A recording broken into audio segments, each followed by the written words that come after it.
play catch with me, pitch to me. I mean, all those guys on the team did. But yeah, I've known Larry for a long, long time.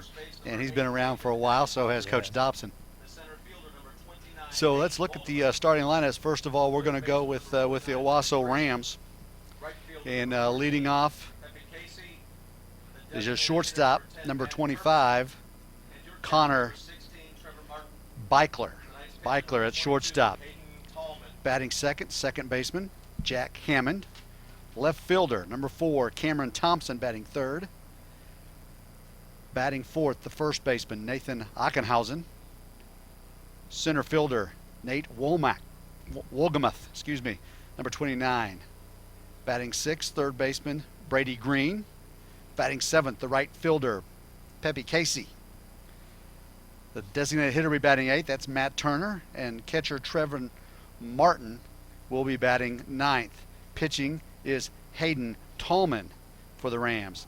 Now the lineup for the Broken Arrow Tigers. That's what it's been pretty much consistent all season long. Leading off is shortstop Cole White. Center fielder Matt Kaiser batting second. Isaiah Keller, the right fielder, will be batting third. And Manny Duran, the third baseman tonight, will be batting fourth. First base and batting fifth, Andrew Rame. Braden Warwick, the catcher, will be batting sixth. Ryan Lynn, the designated hitter, batting seventh. Batting eighth is Malone Cunningham, the second baseman. And Peyton Messenger, the left fielder, will be batting ninth. On the mound for the Tigers, Corey Wamigo. Let's take a look a little bit at the particulars for Owasso. And first of all, with Beekler, he's a senior shortstop and he's hitting about 316. What else you know about Beekler there, Jackson? Man, I don't. I got to be honest with you. I don't know a lot about the kids these days. I know a little bit about some of the kids here in Broken Arrow, but as far as Owasso goes, man, I haven't seen them play in years. So it's going to be kind of a new thing for me to watch these kids play tonight. We're going to do something a little special with the throwing out the first pitch. If we throw out we're going to throw out the first pitch, and Andrew Rame is going to come out and throw out to Warwick. If Warwick will get behind the plate, and Nathan Rame is going to be calling the ball and strike. Let's see if brother can get one across the plate. No pressure. If he didn't get the right call, he's going to come up and block his brother. Of course, Andrew is a tackle who's got his choice of colleges. Is he just going to call a strike, or are you going to ring him up? He's going to. Oh, that was a little outside. Doesn't get the call from the brother. He can't call it if he doesn't cross the plate. Sorry, bro. Many of you may know Nathan. He stands out here and calls balls and strikes whenever the Tigers are in the field. And I'll tell you what, he could do as good as anyone. I don't care who you are. He does a great job. Gets a hug from Big Brother, even though he didn't call a strike. Now we're going to take some time, and it's going to be about time for the national anthem, and we'll come back and we'll talk a little bit about the Tigers offensively and defensively and take a look at our pitcher. We invite you to stand and remove your hats, and then all active or retired military men and women salute the flag as we honor America and the men and women that protect our freedom with the playing of our national anthem.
right, that is our national anthem. Wamigo is on the hill.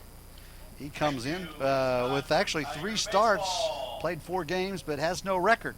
So 0-0 coming in to today. All right. Maybe a lot of relief appearances, or how many starts? He's again? got 3 starts, so 3 he's starts, been there. okay. Just Okay. Tigers have had a tendency to score Yeah. late in some of these games, and maybe that's what happened with, That'll do it. with some of That'll his do it. starts. Yeah, that's a good question. I know. I mean, in college and pro ball, you got to get through five innings to be qualified for a win. I don't know if that's it's only 4 It's for 4 in a 7 okay. inning game. 4 in a Yes, 7 so. inning game. Okay. And the things are going to be doing this being a non-district game. Of course, we're going to be watching pitch counts, and so Dobb has said he's going to go to a kind of a bullpen game, if you will. Okay. And I'm sure you've seen quite a few of those. Absolutely. in your Yeah. time. Yeah. We'll also be looking. Manny Duran's going to get some innings in. It's going to be like a bullpen session. He'll probably just throw one. Okay. 'Cause Yeah, that was pretty common, especially at the AAA level, because you're prone to lose a starter to the big leagues, and you know that can happen the night before a guy's supposed to start, and then come to the ballpark and like, oh, who's going to start? Well, we got about 4 guys that could start, but everybody's going to pitch. We all know that. Yeah, because you never know when that call's going to get. What was it like No, for you the first no. time you got the call? Show us about your Well, experience. it was. I mean, it came out of left field. You know, I mean, it was just. I mean, regular day. I mean, usually you kind of get a heads up if you know somebody gets hurt or you know something like that the night before. But you know, nobody gotten hurt, nothing like that. I mean, all the catchers up there in the leagues were healthy, so didn't expect it. And you know, unfortunately, I mean, it was a deal where one of the catchers had a extended family member pass away, and so he had to go on the bereavement list. And I was in the lineup that night. We were playing in Reno, and manager comes in while we're hitting in the cage. He's like, "Oh, we got a lineup change," and like, "All right." He's like, "Yep, somebody's going to the big leagues," and like, "Okay." And then he looked straight at me, and I said, "You know, are you looking at me right now?" And he's like, "Yep." So I mean, I didn't know what to say. I mean, like I said, it just you know, sometimes you can get a little bit of a hunch. I mean, if you know something's going on, but had no idea, and it was I didn't know what to do. And then your first experience stepping to the plate, or would your first at bat? Did you start that night? No, so the first time that I went up there, I actually didn't get to play. I was only there for 3 days. You know, the guy that had to go, he had to go to the funeral, and then he came right back, and so it was just a little 3-day stint, and then I went back down to AAA. I didn't play until my second time going up. All right. So was the second call up and then the third call up, or was it any different? Yeah, it was a little bit different just because it was kind of towards the end of the year. You know, I Okay, mean, it was was it about a- that time where they were going to start calling people Okay. up. So There's the first pitch, is fouled back. Beaker.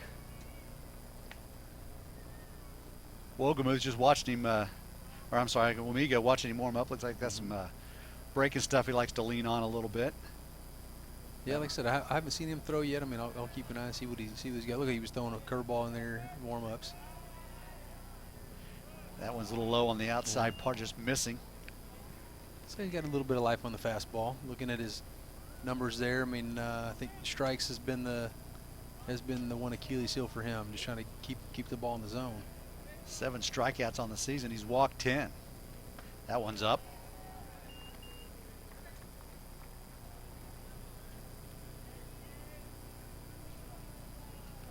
Beekler comes in hitting .316 on the year. .440 on base percentage. Down the line, Duran dives, can't get it. Beekler's going to turn and head for second. Throw's going to come in, he's going to be safe. Ball's going to go into right field. Is he going to advance? No, he's going to stay right there. As Isaiah Keller was on the ball and backing that place up. Now batting the second baseman. So Beekler already at second, and you would have expected him to go there anyway, being the team leader in steals with 20. Yeah, good speed.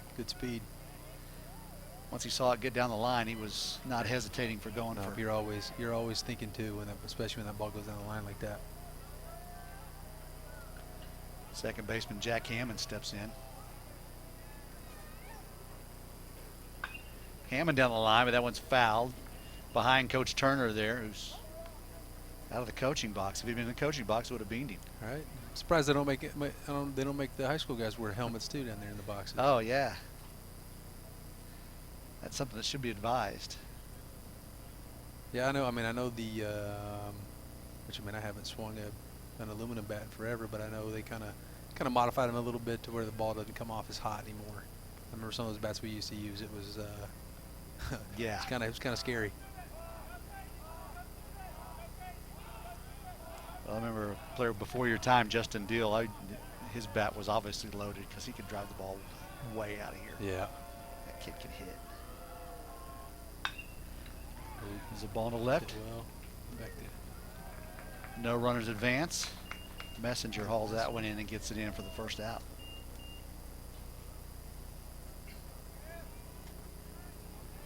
Now batting the left fielder. Cam Thompson coming in, left fielder.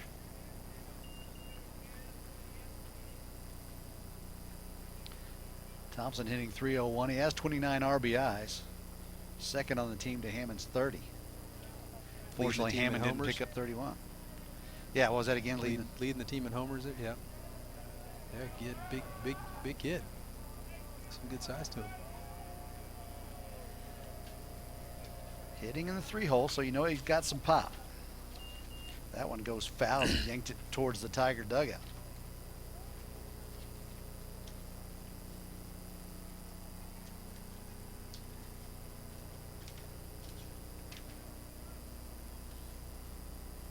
Thompson is signed to go to play Oklahoma State, so obviously, and Beekler, who led off, is going to OU. Really? Okay. You got a divided divided house. Divided dugout down yeah, there. Divided dugout. There you But go. they're all still wearing red. Yeah, that's going to be quite the transition going from that Owasso red to Oklahoma State orange, Yeah, orange and black. Don't say anything about the orange and black now, because I know where you went. So. I'm sure you enjoyed your time in Norman, didn't you? There's only one orange I don't like, and that's the burnt orange that's down Oh, south. down south. Yeah, we can agree on that, can't that's we? That's the only orange I don't like. Curveball gets him. Strike two. There you go. Yeah, good little bender there. Good little bender. I said it looks like he's got a decent little breaking ball. It's just a matter of of getting ahead in the count where he can use it. They kept that one on the inside part and it just broke down pretty sharp. So Mm-hmm. 1 ball, 2 strikes. There is 1 out. Got a runner on second. Comes across, that one's lined into right. It's going to be foul. Would have brought in a run, but about 10 feet foul, so Yep. wasn't that close. Kind of left that one in the zone a little bit too much. Looked like he tried to get in on him. Yeah, well, a little breaking ball, tried to get it down below the zone there, just left it up.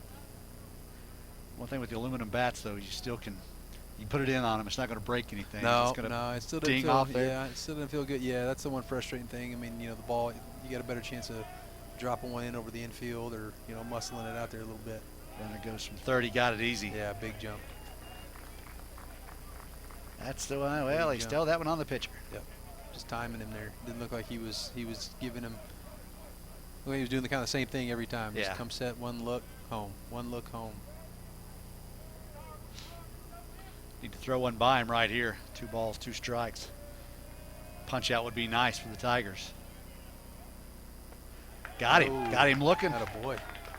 Had a little break there. Yeah. Not a big break, but enough. Stayed on the corner there. Yep.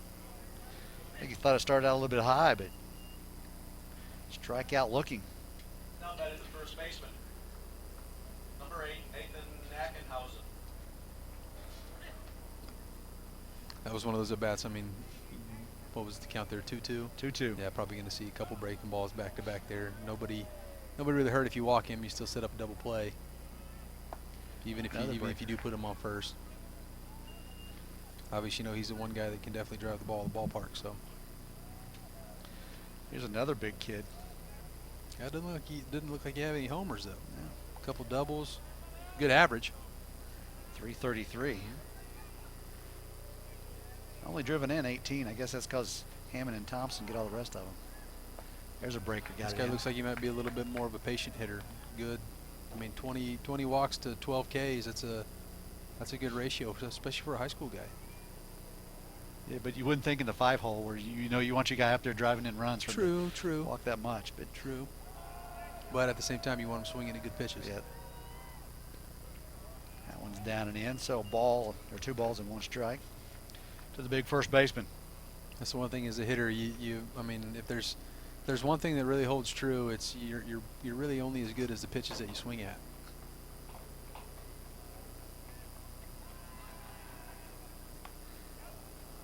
That curve stayed out.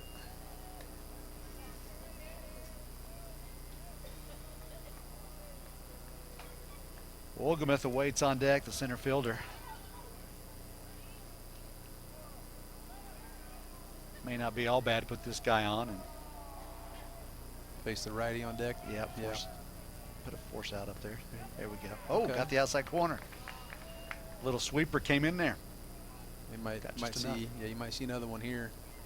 Might see another one here, or I don't know. I mean, me personally, I tried to crowd him with a fastball right here. Yeah, bury him in on low, right? Yeah. He's seen a handful of off speed, so I mean, he slowed down a little bit. See if they. Oh, left Went it away. Out, left it out over the plate. Catcher went down, Warwick went Yep. down, and this one's going to go to the wall. Yeah. On his way to Oh, second, good. throw's coming in. Oh. Got a chance. Rushed the throw a little bit after the cutoff. Looked like he So a might have double. shaded it a little bit inside there, but he left it out over the plate. So a pair of doubles. Has the Rams on the board. Now batting the center fielder, 1-0 here in the first. That right there shows you Wolgamuth. why he's got the average that he's got. Patient hitter, waits for a good pitch to hit, doesn't miss it. 6 pitch at bat. Wolgamuth stands in with the bat on his shoulder. Little timing mechanism he's got. Let's see when he picks up. There it goes. Good block by Warwick. Ball in the dirt, boy. Now, you know you can't say ball in the dirt here. You got to say ball, Ball in in the, the turf, rub-er, yeah. the Yeah, the chopped up yeah. tire, the black That's the chopped one up thing tire I beads. never experienced playing on this stuff. But I mean, from a high school perspective, I mean, obviously it makes sense. You know, I mean, you don't have much of a budget to take care of the field and do the dirt. There's the ball down the line. Down the line. Yep. That's the second one we've seen go there. Another double. 3 doubles in the inning and 2 runs for the Rams. A little bit too much Yeah. of the plate on a couple of pitches Yeah. from Woming. I mean, with the exception of Ackenhausen, the first baseman, I mean, they've been aggressive up there at the plate, swinging the bat early. But no, going back to the field, I mean, from a high school perspective, I mean, I remember when I was in high school, I mean, we still had dirt, and it was up to us to to take care of it, to rake it, to fill the holes in a home plate, and you don't have the field crew, and you don't really have the budget to do as much as you need to it. So, this definitely makes sense at this level, especially you don't have to put the bead in. First and second after that hit by pitch. Yeah, and you can't get the good dirt either. So That's true. That's true. No, it's So just and like- now you don't have to worry about putting a tarp on it. no. Anything And like what's, that. what's really nice is, I mean, how many times have we played games that were scheduled somewhere else that had to bring here because Yeah. you know, Yeah. we've had the Well, especially genes. for a coach like Dobby down there. I mean, he wants to get on the field every day of the year. So the weather, unless it's still raining outside. I mean, the weather's not going to keep him from getting on the field. Yeah, the field will never be too wet. our district schedule, of course, ends next Monday and Tuesday with the district championship on the line at Jinx, but he's still got tons of games scheduled Yep. up until regionals. So, a little conversation on the mound. It's like, Yeah, good time for a visit there. Get him calmed down. it's a relaxed thing. Yeah. Get him calmed down. Obviously, I mean, this is a district game, but it's still still a big game. Owasso BA. I mean, a little bit of a rivalry there. It is the St. John's Battle of the Bats. Yeah, So battle of the bats. St. John's been sponsoring. They got health centers in Broken Arrow and Owasso. David Phillips, the administrator of both, and happy to put on this game. Out of town, he was going to come in and join us for a little conversation, but he's out of town this week. Starting off with a strike after the conversation with your coach, that's always a good sign. Mm-hmm. So there's an old adage that says you should always swing at that first pitch after a mound visit. That's usually going to be a strike. Just misses. It was tempting, apparently. He needs to He switch up his timing a little bit out there on the mound. Those guys are timing him out there second base, trying to get big jumps. Yeah, step off or Little something. Inside move right here. Just do a little something to show him that you see him back there. There you go. There you go. Just what you called for. There you go. It's almost like you played this game before. And called it from behind the bag, all right? I eventually learned how to do it back there.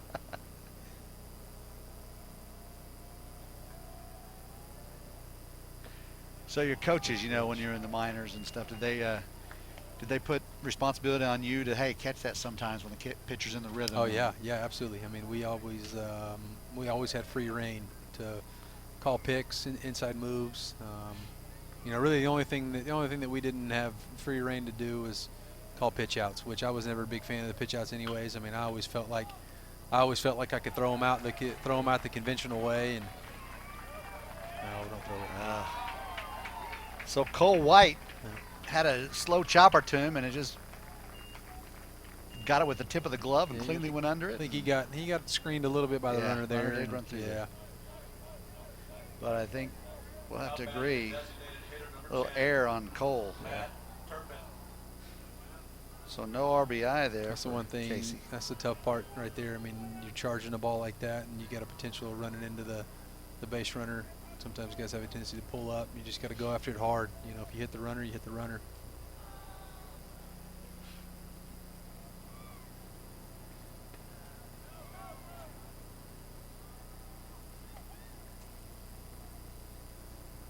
So now with Matt Turner up,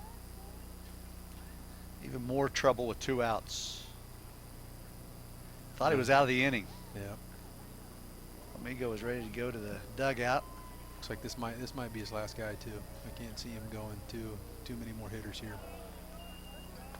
Can't tell who's throwing in the bullpen, but Dobbs got somebody getting ready fast. But that was something he planned on anyway if he needed to. He had a lot of guys ready to go tonight. Yeah, it's all hands on deck tonight, with the exception of some of the starters. But the bullpen's going to get some work in. It'll be good for him.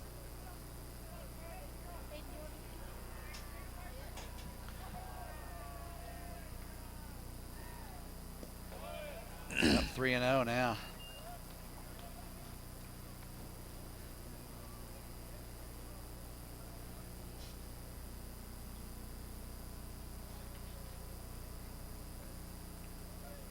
Turner probably be taken here to try to load the bases. Absolutely. Ooh. There Not might have been getting a call on that been one. a chance he could have turned him loose there, but I mean, three-run lead. You know, with a chance to. I mean, you know, he's trying to throw right down the middle. So. Well, and it also turns the guarantees to turn your lineup over at the next inning as well. True. So. True. Now batting the catcher, number 16, Trevor Martin.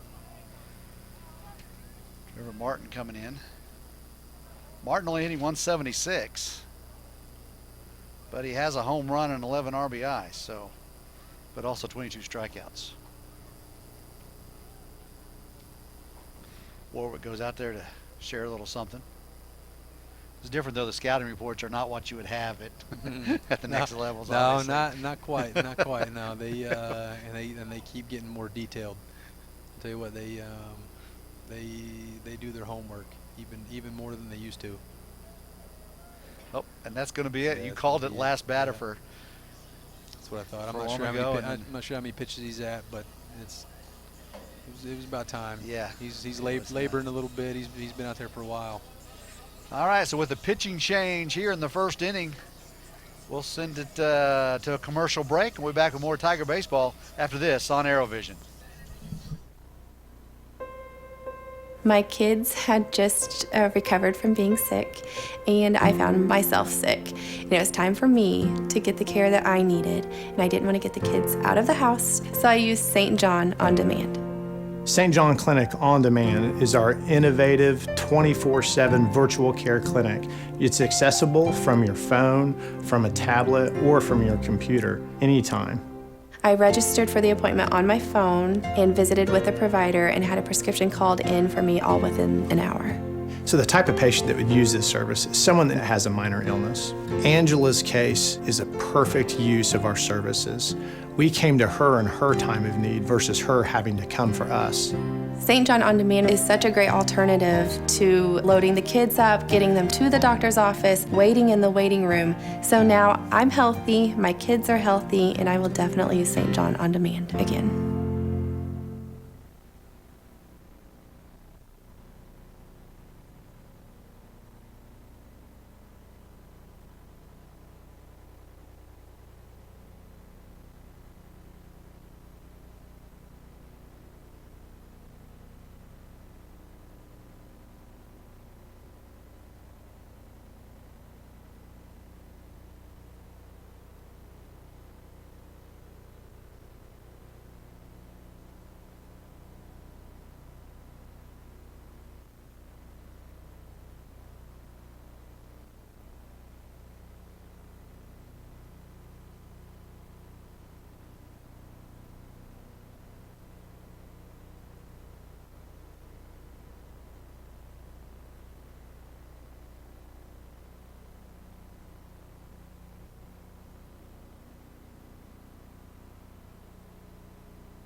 To get great care for your everyday life, you need more than an everyday doctor.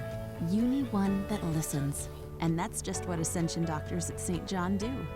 Listening to you helps us see your whole picture. And with care teams who take the time to understand you, getting the care you need when and where you need it has never been easier. Find care that is right for you at getstjohncare.com.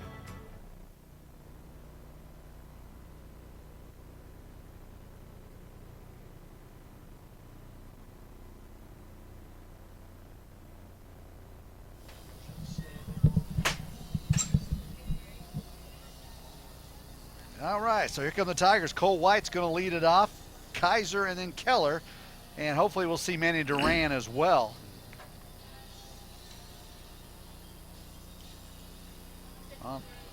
On the mound for the Rams, Hayden Tallman. Tallman is 3-0. A little bit of a funky lefty. You know, there's never anything not funky about a lefty, especially in high school when you don't see him that often. There's not too many of them that are straightforward. You know, I mean, they usually have a little bit of something different about their delivery, their arm action. You know, there's always going to be something with those left-handers. I don't know, it's strange. You know, they talk about the sweet swing of a left-hander. You know, a left-handed jump shot looks so much different than a right-handed jump shot. Just because you don't see him as much. Yeah. You know, I think that's the one thing. You know, everybody. I mean, obviously you see a lot more right-handed swings, right-handed pitchers, all that stuff. So it seems like when a lefty does it, people just notice it a little bit more. I don't know.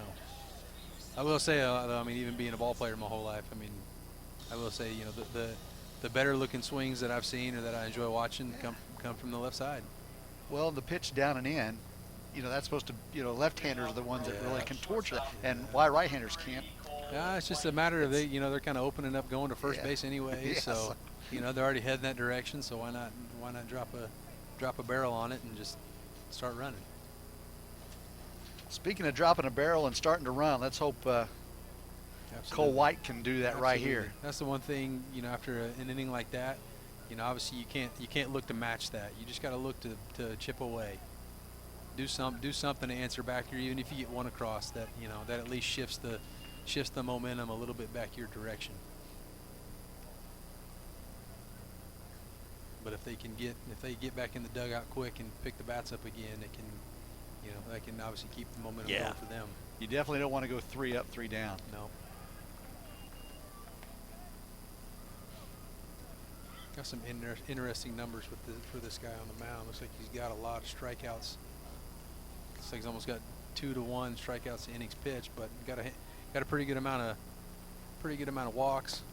So I think if there's one thing that he probably has, it's probably a good out pitch. Yeah, 42 strikeouts. What you talked about. That's a big number. Yeah, for that's usually how it 22 goes. If you see, I mean, you see a guy that's got, you know, an ERA. What's his ERA? A little bit up over 4. Yeah. Yeah, and he's still got that many strikeouts. Is usually because if he gets ahead, he can usually put you away. But getting ahead is the hard part for him, you know. And he's 3-1 now on the leadoff guy. So. You know, it is tough at high school because you never know who they're going to throw at you. It's not like, you know, I mean, you know, the day of, you know who's going to come pitch, you know. And but you get even watching video. Yeah. And they got stats throughout the whole year, and you know, this is one thing where, you know, going back in time, I wish I would have, you know, maybe kept a little, you know, and guys would still do it in pro ball. You know, I mean, keeping little notebooks as to, you know, what the ball looks like out of a guy's hand, what kind of pitches they throw, how they pitched them. I think that'd be a great thing for high school kids to do, just because you don't have those detailed scouting reports on the guys you're going to be facing. Yeah, and you may not face them again until the playoffs, and no better time to know what's coming. Exactly. If you're going into those playoff games a little bit blind, you definitely don't have an edge. Kaiser takes one on the outside corner.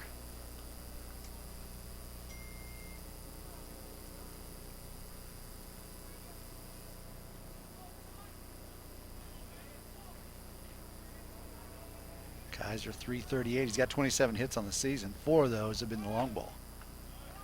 You know, the wind has died down a little bit since since last night and earlier today, but it still appears to be blowing out some.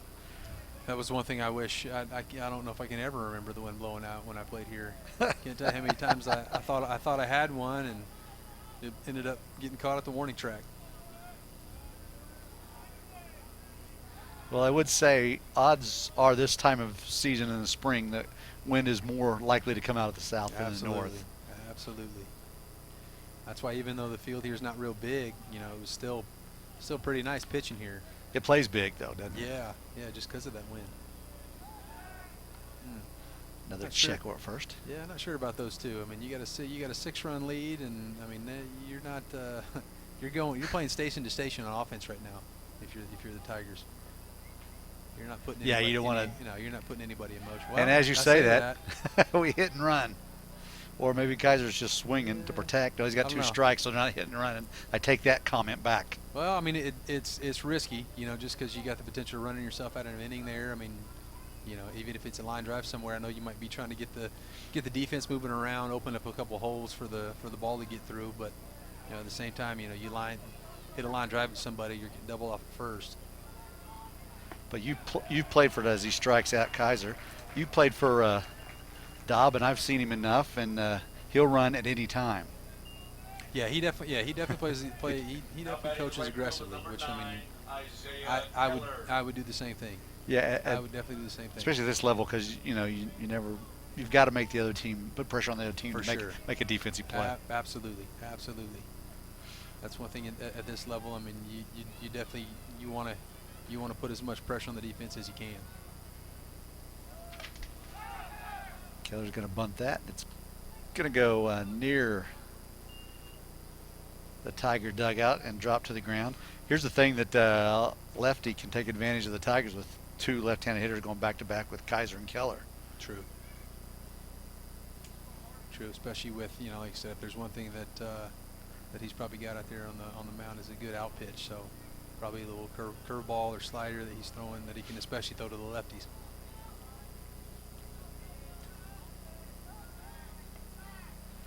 And he's kind of settled in after that first walk. Threw 5 pitches then, and Yeah, 4 of them were balls, and now yeah. he's throwing nothing but strikes. Which he was sitting over there in the dugout for a little while. The top of the first being a little bit longer of an inning. That breaking pitch stayed up. Evens the count at 1-1. Keller looking for a straight one. Somebody can put some damage into. Mm-hmm.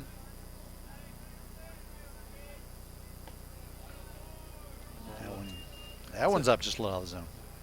That's another thing that you run the risk of too, putting that runner in motion like you did last at bat, is, you know, closing up that hole on the right hand side. I mean, he gets to second base and Kaiser's still hitting. First baseman's able to play off the bag and kind of close up that 4 hole a little bit more. Oh, they granted timeout. Oh man, That was close. A little late there. yeah. So Keller gets a break there because that was a good pitch. Still 2-1 on the Tiger right fielder.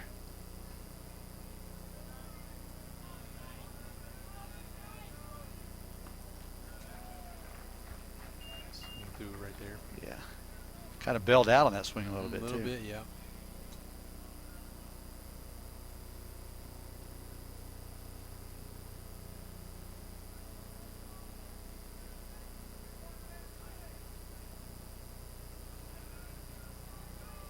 Yeah. Up.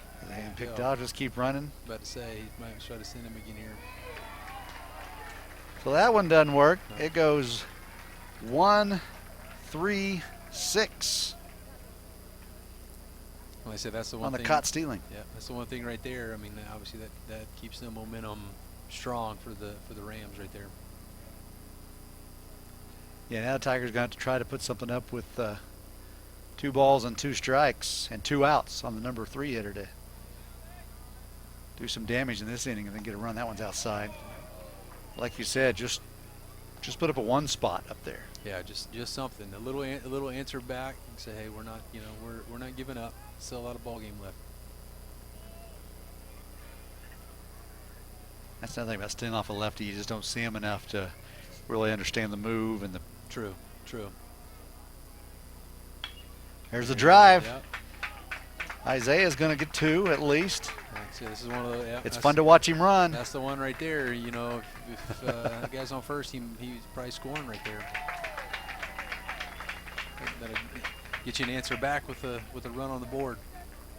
Tigers' leading hitter, Manny Duran, coming up, and Keller just whacks his 2nd triple of the season. Yeah, you don't see too many of those in this ballpark. No, yeah, it's. 23, Manny Duran. But 325 down the line, and with Keller's speed. Yeah, you kind of gotta be that lefty, or you gotta, you know, hit it down there in that corner. Yeah, because if you hit one into the gaps, you're definitely not going to get a triple. No, not unless the guy takes a bad route on it and he gets by him and he has to run after it. Dives for it. Yeah. Yeah. of course, I wasn't getting triples anyways. I wasn't fast enough.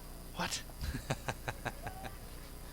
No, I used to be, and then every Then you year started that- squatting, yeah, right? well, every year that went by after I started catching, I got a little bit slower, a little bit slower, a little bit slower.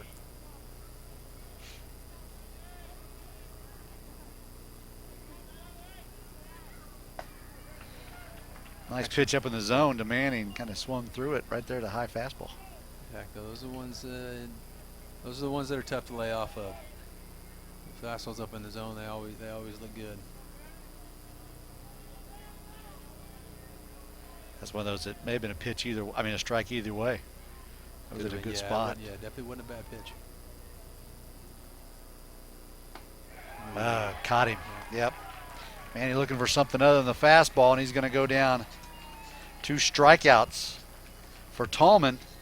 6-0. We've played 2. Tigers trail it here on AeroVision.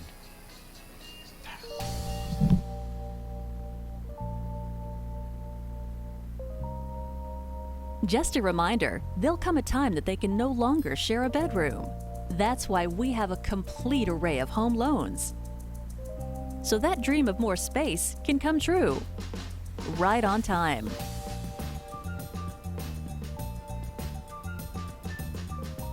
First National Bank of Broken Arrow. First people put people first. My dad's always saying a little extra effort now will really pay off later. Here's how you can put in just a little extra effort and help out our schools in a big way. Just switch your checking account to TTCU. It's easy, and every time you use your school pride card, TTCU donates to our schools. So far, over $1 million. They're the only ones doing that. So make the switch to TTCU and be the person who's making a difference for our schools.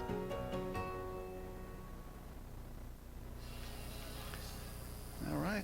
Ryan Lynn still on the hill for the Tigers. He kind of stopped the bleeding a little bit after the Owasso put up 6. Number 2 hitter Jack Hammond is going to lead off, the second baseman, Leading off for Owasso, and number Cam 6, Thompson. the second Then baseman, Nathan Jack Hammond. Ackenhausen, and hopefully that's all we see. 3 batters, no runs. Yeah, that would do him real good right now. Pitch in the eyes, doesn't get the call, strike 1. I mean ball 1. I'm seeing it with my eyes. I want to see it. I confess. Wishful thinking. Oh, man. that's the second time that's kind of happened to him. When he came in and, as you mentioned, almost dropped it down between between the numbers. Yep. Ball coming out a little early. Yeah, way early. Yeah, Yeah, a little early. it was still behind his ear. That one's outside.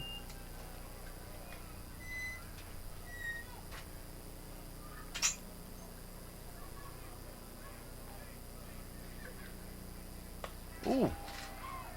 So 4 pitches, and Hammond is down to first base. And I don't think Dobb wants to go to the pin again this quickly. Nah, he hasn't seen anybody Now down there batting number yet. 4, the left fielder. It's usually a good time. I mean, Cameron four Thompson. straight balls like that, usually a good time for the catcher to pop out there, just get in the pitcher's ears, say, hey man, calm down a little bit. We're good. Let's just get ahead. Get ahead. Make them earn it. And there is no visit rule in high school. Yeah, that was definitely one thing that was tough to get used to. What about the time clock? How tough was that for you? Man, you know that really you never really paid attention to it. I was never one to take a whole lot of time between pitches or really be that affected by it. But for the most part, guys would just they would try not to pay attention to it, just because at the end of the day it's your at bat, it's your time. I mean, sometimes guys need a few more seconds to get ready, get in the box, and do well. There's a strike. There's really not too many times that guys would just would just be out of control with it. Ask you about this one's a former professional player. The Blocked by Warwick there, boy. the rule coming into play next year. They have to face 3 batters.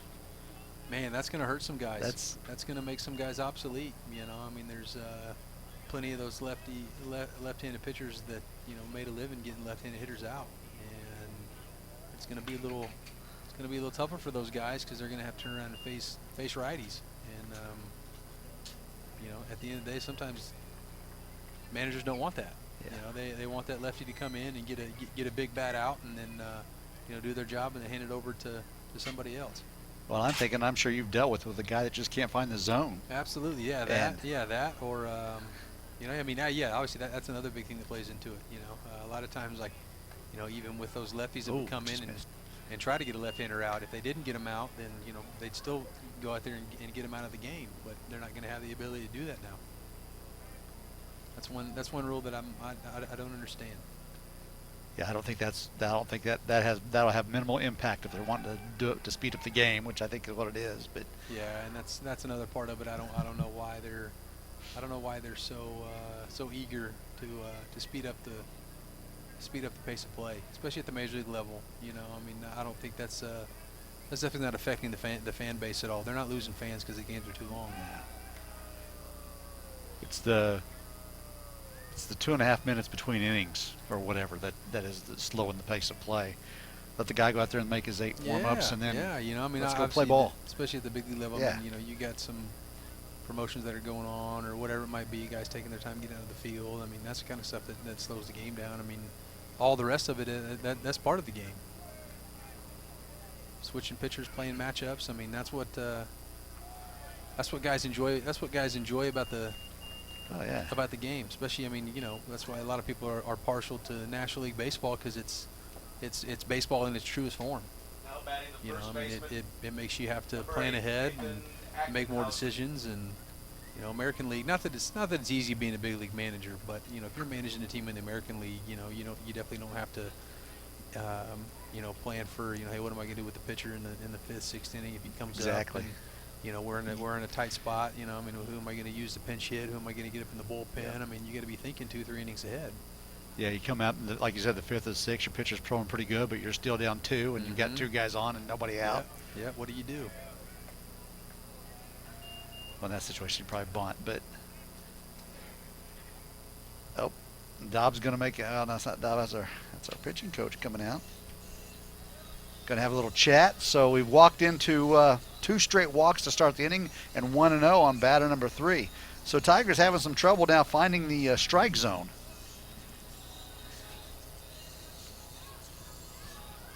Yeah, really something here where they just gotta try to attack the bottom of the zone, get the ball on the ground, try to turn a double play, kill 2 birds with 1 stone.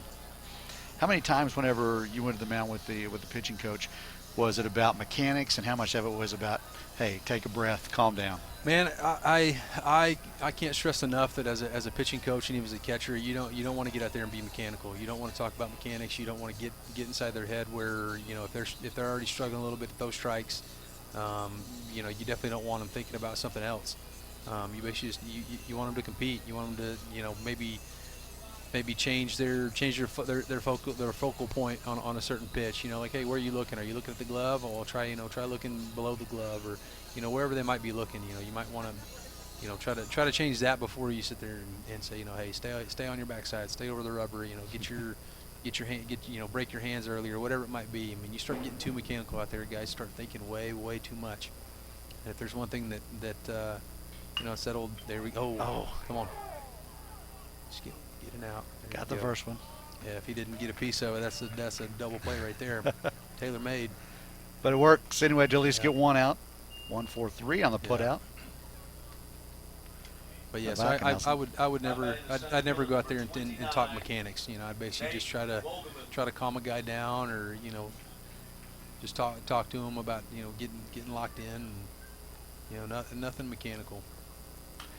Wolgamuth's going to send that one foul and put a dent in someone's car. Yeah, I never understood how come. I mean, some people still parking those parking those first couple rows out there. Yeah, you need to be at least 4 rows away, especially down the line. You might be able to get away with. They must have a hookup over there at Safe Light or something. I don't know. Yeah, it's danger. 1 ball, 1 strike. It's the same way in the so the Pirates spring training facility. They've got a couple of their fields. There's some parking out there behind the fields, and people would park, you know, right there, right behind the fence, and we'd be out there taking batting practice, and I mean, just cracking windshields left and right. And I'm like, oh man, they beat that. It's good speed there. Wow. Yeah, some good speed down the line. Got to run home, and Who was that? that was Wolgamuth. Wolgamuth. Okay. Well, center fielder, yeah. That's another thing you got to be aware of, you know. I mean, not just you know, getting that tunnel vision and getting stuck in on the game. You got to know who's hitting, who, you know, how fast they are, how quick they get down the line. I think Cole needed to get rid of that one a little quicker. He looked like he took a couple of crow hops. Yeah. No, just a matter of, you know, on some of those guys, you got to charge it a little harder, get in on it a little quicker, and get it in the air. Cody Green, little breaker. And running down to second was Wolgamuth. Takes the force out of play. Puts another runner in scoring position. 7-0 already right now, here and only in the second. And we only have 1 out. Ground ball, going to be another tough play, and he can't get the handle on it. Things are just starting to kind of compound for the Tigers right now. Another error on White. That's his second. And that's when this is the time when the ball finds you, right? Yeah, you're definitely right about that. You're definitely right about that. That's the beauty of the game. The ball will always find you. Or depending on who you are. If you're the one that's finding, then it's not so beautiful, right? Pepe Green now in. And getting loose. Tigers got one getting loose down there in the bullpen.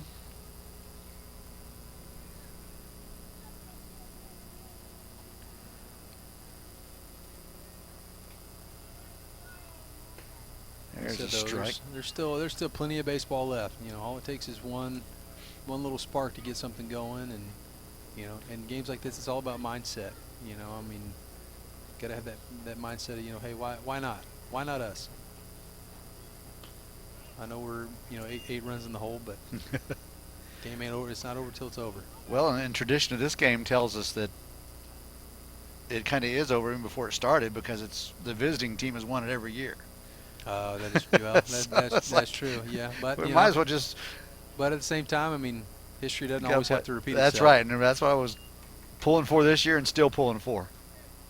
Tigers, they had a lead last night and ended up scoring 6 in the 6th to get a win against Bixby.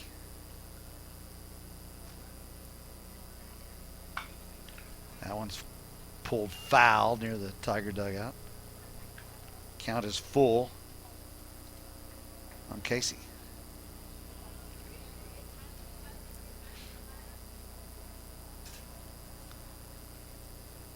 So several things have seen the pitch count get up on the first 2 Tiger pitchers. Here we go. Ground ball has turned 2. Need it. Out there and out at you first go. to get him. Yes. Good turn. A little there. delayed Good call, turn. but we'll take it. Good turn. So the double play gets the Tigers out of the inning. They still give up 2. They trail 8-0 going into the bottom of the second on Arrowvision. My dad's always saying a little extra effort now will really pay off later. Here's how you can put in just a little extra effort and help out our schools in a big way. Just switch your checking account to TTCU. It's easy, and every time you use your school pride card, TTCU donates to our schools. So far, over $1 million. They're the only ones doing that. So make the switch to TTCU and be the person who's making a difference for our schools. My name is Abigail Bailey. I was at my yearly checkup when I was 12, and we went and got x-rays, and she diagnosed me with scoliosis and that we needed surgery as soon as possible. Tulsa Bone and Joint was very compassionate. They took their time with us. They answered questions. He was very encouraging. Dr. Clark helped me see that there is life after spinal fusion. Just because your spine is fused doesn't mean that you can't do what you love to do.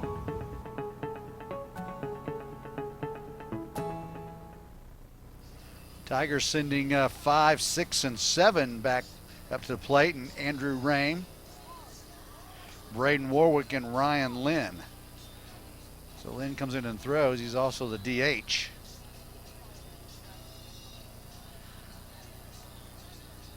Sun beginning to set, but the wind still with us. A little breezy. The flag's still blowing. A little bit.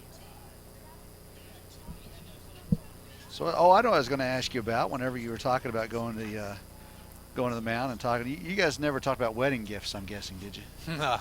No, nothing. You didn't follow Crash's. Nothing like that. I mean, there were definitely some times where, I'd go out there and crack a joke or, something like that, get a guy to loosen up a little bit. But no, never any wedding gifts. No.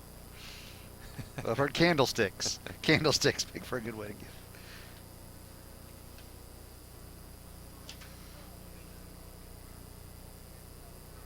See if the Tigers can chip away here a little bit. Rame takes a breaking pitch on the inside part for strike one.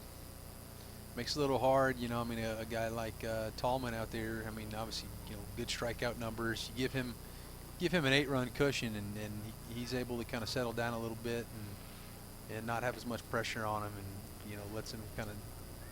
Yeah, just do your thing, right? He's a guy that obviously looks like he's, with that many strikeouts in the ERA like that, it goes to show you, if he has to go out there and pitch, sometimes throwing strikes might be a tough thing for him to do. But again, you give him an 8-run cushion, he's able to relax a little bit more. Rame goes the other way. He's hit it deep, but not deep enough. Good swing, though. Right fielder Casey was there to make the play. Now batting the catcher, number 15, Braden Warwick. Tried to go the opposite way with it and thought he had something, but Tonight's a good night. Good night for those right-handers to pull the ball.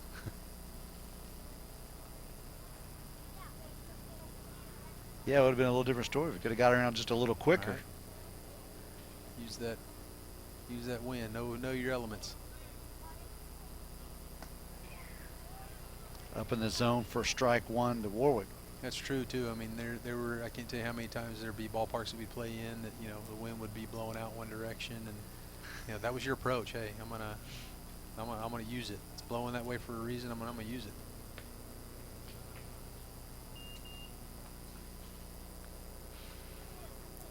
So where was your favorite place to play? Well, I spent the 95% of my in the minor league. Yes, I understand in that. the minor leagues. So I'm not going to count your trip. I'm not going to count your. Minor league wise, I'll tell you what. I spent about 4.5 years in the Pacific Coast League, and out there, by far my favorite place to play was Salt Lake City. Loved it. Solid ballpark, beautiful backdrop, had the mountains and mountains back there behind left field, and just solid place to play. A little more elevation for a hitter. Yeah. In these last 2 years playing in the International League, man, there were some nice ballparks. Drive into center, coming in as a center fielder, making the play. Playing up there in Indianapolis these last 2 years. That ballpark was about as good as it gets for AAA ballpark. AAA ballpark, AAA city. Because obviously, Indianapolis, that's not even a AAA city. That's a big league city. You got the Colts and the Pacers.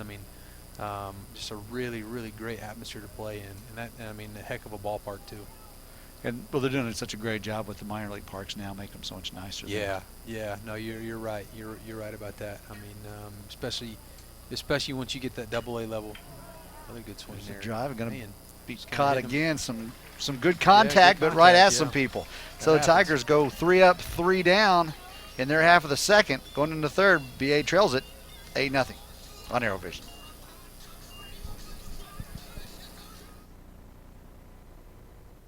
Customers know where they can find the best selection and the best price. At Matthews Ford, you won't be hassled on the lot, and we treat our customers with respect. Matthews Ford gives you a direct price that you want for both new and used vehicles. Come see us at Matthews Ford off Elm and the BA Expressway.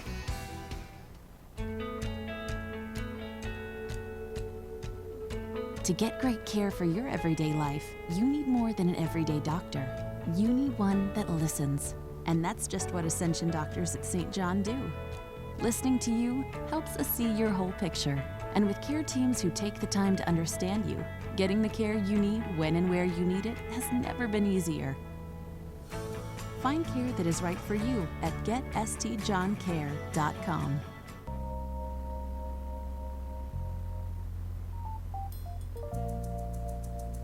While you are teaching someone special the nuances of keeping the wheel steady, we can provide you means for you to maintain financial equilibrium. First National Bank of Broken Arrow. First people put people first.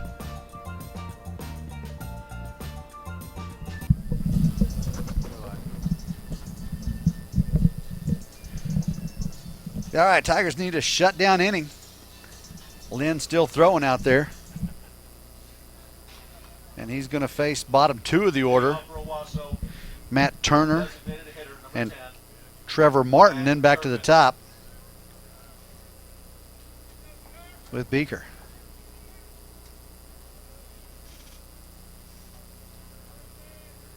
Turner walked and scored his first time up. He was the 6th run in that 6-run first. Tries one to shortstop. White with another chance. Cole across the way and got him. Good way to start the inning. Be really, really important to throw up a 0 right here. Number 16, Trevor Martin. Well, you know, in both cases, you want to start with a strike, and you know that Owasso's looking to start with a strike with as much as we've been missing. Absolutely. So it's like, absolutely. It's a good pitch, was just off the plate. Martin doubled. Yeah, put a good swing on it in that off gap. And he cleared the bases. Feels good for a guy. I mean, obviously he's had a little bit of a tough go at the plate this year, and feels good to put a swing like that on a ball your first at bat of the game. Kind of get you going and get your confidence going. Because sometimes, I mean, your success in a game can hinge on that first at bat. It's a nice pitch right there. 1 and 2. Yeah, and it did a lot. That hit really kind of definitely changed the complexion. 3 runs, 6 runs, big difference. Yep. Huge difference. Almost got him chased, but not that time.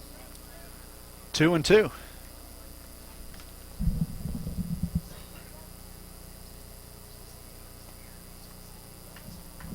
Work it back full.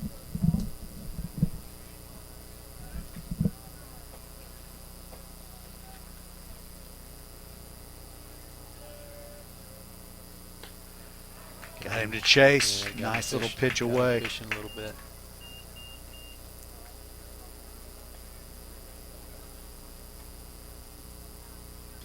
Now batting the shortstop, number 25. Good start to the inning. Yeah, absolutely. What you got to do with the bottom 2 down there is get them out. Yeah, you want to try to, if you're going to turn that lineup over, you're going to try to do it with nobody on base for sure. Breaking pitch, got the inside part. Isn't it amazing how much different you can see it from up here than when you're standing there? Absolutely. You can see that all the way from his hand, can't you tell Yep. what's coming? It's another one. Yeah, looks like they're giving that inside corner, aren't they? Yep, giving Lynn out there a chance to settle in a little bit. It's one thing. I mean, he's towing the rubber and going, and these Owasso hitters aren't doing anything to disrupt his timing. Most of the time, you know, I mean, you get a guy cruising like that, you want to step up, step out on him, call time, something to, you know, if those guys are able to just tow the rubber and go, they can get into a rhythm. Yeah. And that was kind of a lucky hit right there, just put it in a spot where no one could get to it.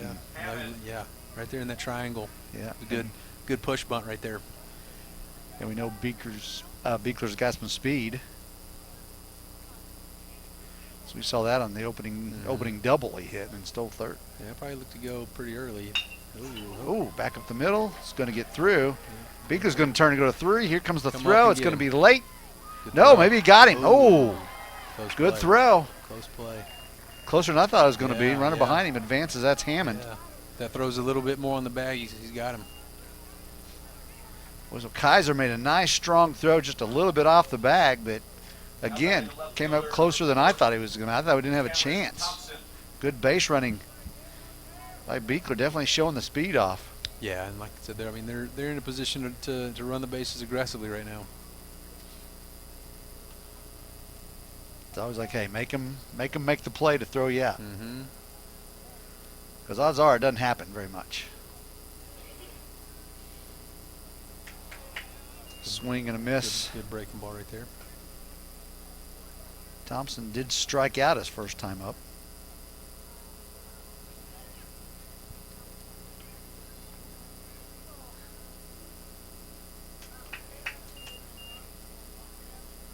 Oh and 2 on the big left fielder. Just try to throw that pitch one more time. Don't try to make it any better. That's where some of the guys get in trouble. They make 2 good pitches like that, and they try to make the third one better. And they do that. Yeah. Throws to the backstop, and we've seen that one get away from him a couple of times now. Breaking ball got away from him, went behind him. All the runners advance a base.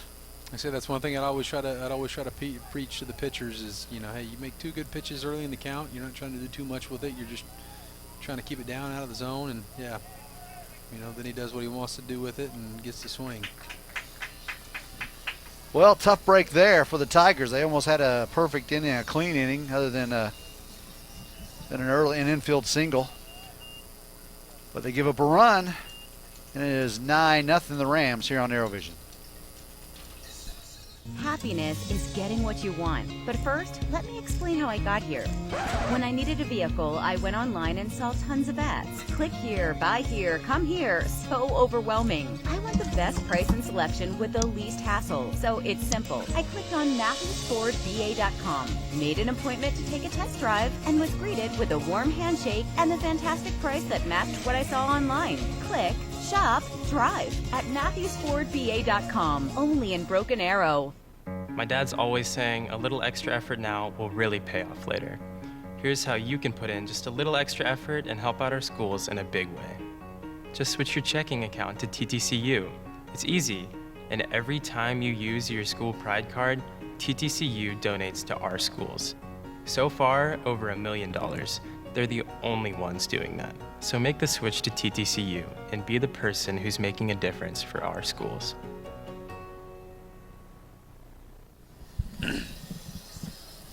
All right, it's time for the Tigers to get something going. Trailing at 9-0. Going to the bottom 2 of the order to start it off. Malone Cunningham and Peyton Messenger, and then we're going to turn it back over to Cole White and hopefully see a bunch more Tigers come to the plate. That's the plan.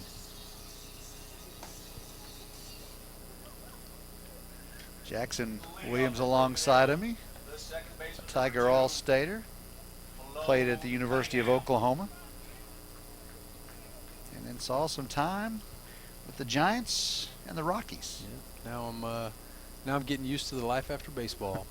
Is there life after baseball? Oh yeah, there is. Okay. There As is. we know that's. There is. At one time, there's only life in baseball for 700 people, right? As far as players go, right?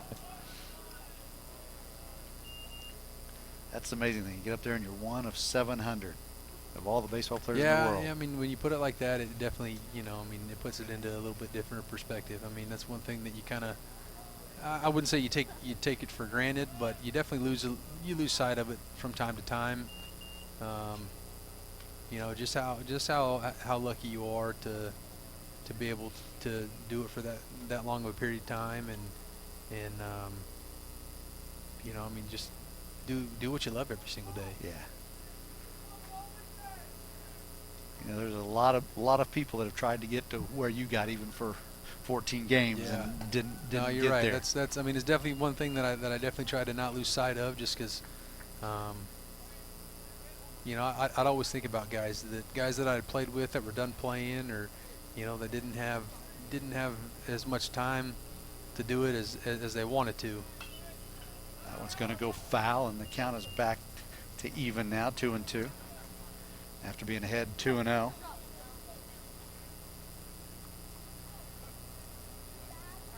Hayden Tallman has shown good stuff on the mound for the Rams today. He is a tough lefty. Yeah. Yeah, he's been up. He's been throwing the ball well. Looks like he get a decent life on the fastball. Get some good angle coming downhill.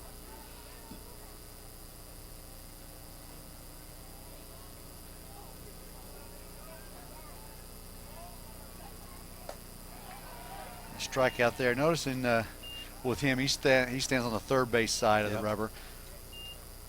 We've got Kai Fowler, who is a lefty, one of our better pitchers. He stands kind of more to the first base side of the rubber. Have you noticed a difference with lefties that, you know, and where they stand, which is more effective? What would you? Yeah, I mean, what would you go with? Typically, typically they get a little closer to that first base side of the rubber just because they want to have that added angle, especially against the lefties. You know, where it kind of feels like they're kind of throwing from behind them a little bit.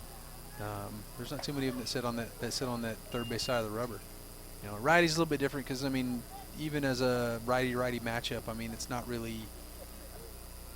I wouldn't really call that a matchup. I mean, that's a pretty standard face-off. But yeah, any left-handed pitcher should definitely take pride. I mean, in getting guys out, but especially left-handed hitters. You know, I mean, there's something to be said with that, and there's a lot more opportunity for those lefties to extend their career if they can consistently get left-handed hitters out. There's a drive, going to be a base hit between the gap of short and third. So the number 9 hitter, Messenger, gets things going with 1 out here, and let's see if the top of the order can keep it going. Cole White now. But at the same time, too, I mean, it looks like Tallman's got a little bit more of a over the top arm action as opposed to, you know, a low 3/4 or sidearm delivery, obviously. But so I don't think with those guys when they come a little bit more over the top, I mean, it doesn't really play a huge part into what side of the rubber that you pitch from. Tallman wanted a new baseball there. I didn't think that one was hit that hard to put a dent in it, but apparently it did. He wanted to get rid of it because it had a hit. It had a hit. Yeah. Well, it made me thinking, oh, okay, the hit's been used. It's like there's no more left. Cole White says, I'm going to hit this one. Strike at the bottom of the zone. I think that's Tallman's. I think that's his strength there, is using that angle that he gets coming from over the top to then start elevating that fastball and getting guys to chase it up out of the zone.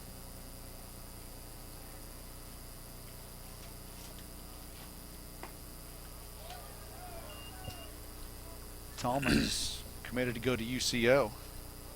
Okay. He's going to be staying at home. So what end of the state? Yeah, not too far from home. Turner and then Nicole Patrick, and you're there.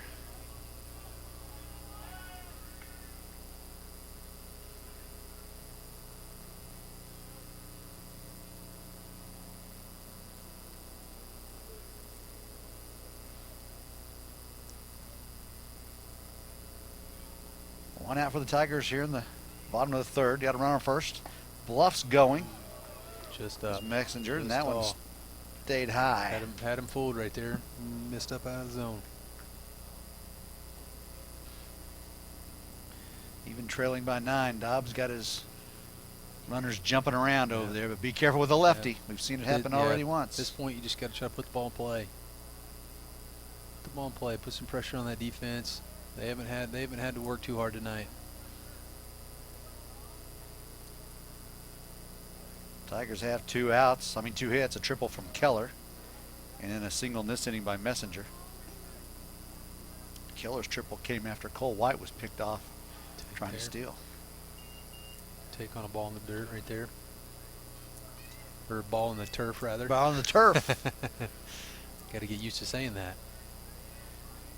You know, I like shooting a lot of pictures of the Tigers when they play, and but you can't get those cool ones where the dirt's flying up anymore. Yeah, you get a few little black beads. Yeah, it's just not the same. Yeah, no, it's not. Dirt there. So I go in and Photoshop dirt into throw it to first. Messenger's back. That'd be the one thing. That'd be the hardest part about it, is getting used to catching all that stuff and blocking the ball. But you know it's going to be true. It may skip a little Yeah, bit, yeah, or slide, yeah. but you know it's That's every true, hop's going to yeah. be right. You're not going to get those. You're not going to get those bad hops. I'm sure you had plenty of them here True. with holes where the Oh, the yeah. batter's box Oh, and yeah. the ball would go There any were which some direction. of those. There were some. There we go. Ground ball down Well, to third. Going to go to short with a second in time. Beat it. Not at first though. He beat it out. So fielder's choice is going to get Messenger at second. Cole White's going to be standing at first base. Yeah, there were some of those ballparks in the minor leagues that you'd have been better off playing on a parking lot. That's a true hop. It's a fast one, yeah, true but hop. it's a true one. That's for sure. Now some of those ballparks we play in out in the PCL, being out there, Vegas, Reno, even where I was in Fresno for a few years. I mean, it just sits so hot and dry out there. Those guys they do the best they can, I think, to get the game ready beforehand. But once the game starts, midway through, it dries out so quick and gets so hard so fast. It can be frustrating. But there's no sliding, and you want the no slide rule at that dirt probably because it's just so hard. Yeah. I know. Yeah, you're gonna tear your pants up, tear your leg up a little bit. Yeah, you're definitely gonna feel it. Yeah, I know the pitchers would get frustrated too because they'd get a guy to swing over the top of a sinker or something, and they beat it in the ground, and it would end up 20, 30 feet in the air, and before the ball even came down, those guys are safe. Ground ball through the gap. There we go. Two out at second. First two out rally here. Could have gone on the right. The left fielder fell down. Now batting for Broken Arrow, the right fielder, number 9. Kaiser gets a single. Keller. Now if Keller will match that triple, Tigers will put a 2 spot on the board and get some things going. I'm taking a chunk out of this. Yeah, do something. Be nice to put a crooked number up right here. So facing the lefties, 2 of the 3 hits have come from lefties. So you look at again. Looking at Tallman's numbers out there, you see the strikeouts, and automatically, you think either really really overpowering fastball or really really good breaking pitch. And not that he doesn't have good stuff, but I don't think the fastball is overpowering by any means. I think he just does a good job of mixing it up and down in the zone. That stays up the breaking pitch there. So you definitely see him, using a lot of fastballs. So as a hitter, that makes it, it makes him a little bit more predictable.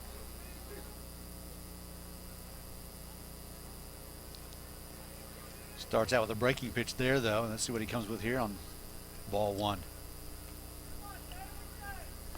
Fastball catches the outside.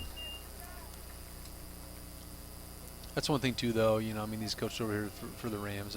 They remember what he hit last at bat. So, he hit that fastball hard. So he's probably not going to see too many of them this at bat. They've seen a few ball games over there. Absolutely, yes, they have. As a contingent. Yes, they have.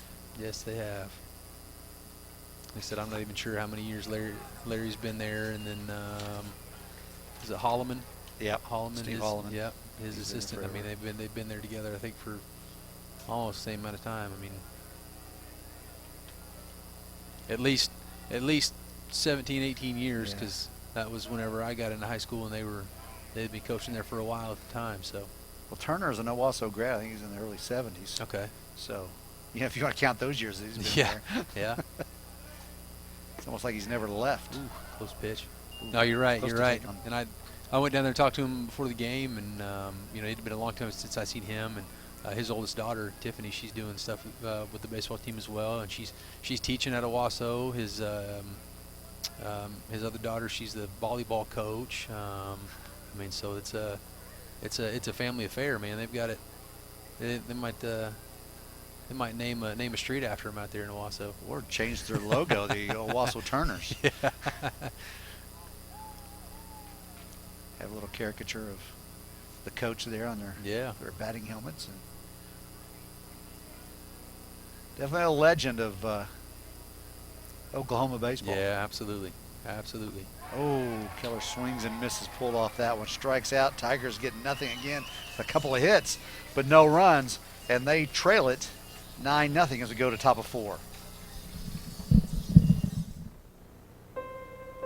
My kids had just recovered from being sick, and I found myself sick. It was time for me to get the care that I needed, and I didn't want to get the kids out of the house, so I used St. John On Demand. St. John Clinic On Demand is our innovative 24/7 virtual care clinic. It's accessible from your phone, from a tablet, or from your computer anytime. I registered for the appointment on my phone and visited with a provider and had a prescription called in for me all within an hour. So the type of patient that would use this service is someone that has a minor illness. Angela's case is a perfect use of our services. We came to her in her time of need versus her having to come for us. St. John On Demand is such a great alternative to loading the kids up, getting them to the doctor's office, waiting in the waiting room. So now I'm healthy, my kids are healthy, and I will definitely use St. John On Demand again.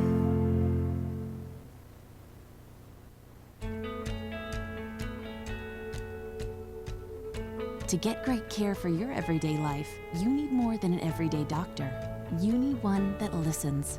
And that's just what Ascension doctors at St. John do. Listening to you helps us see your whole picture. And with care teams who take the time to understand you, getting the care you need when and where you need it has never been easier. Find care that is right for you at getstjohncare.com.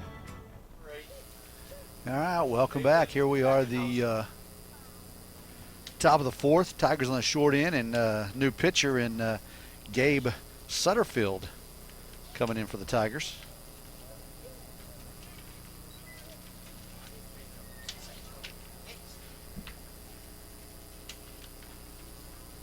So some more changes.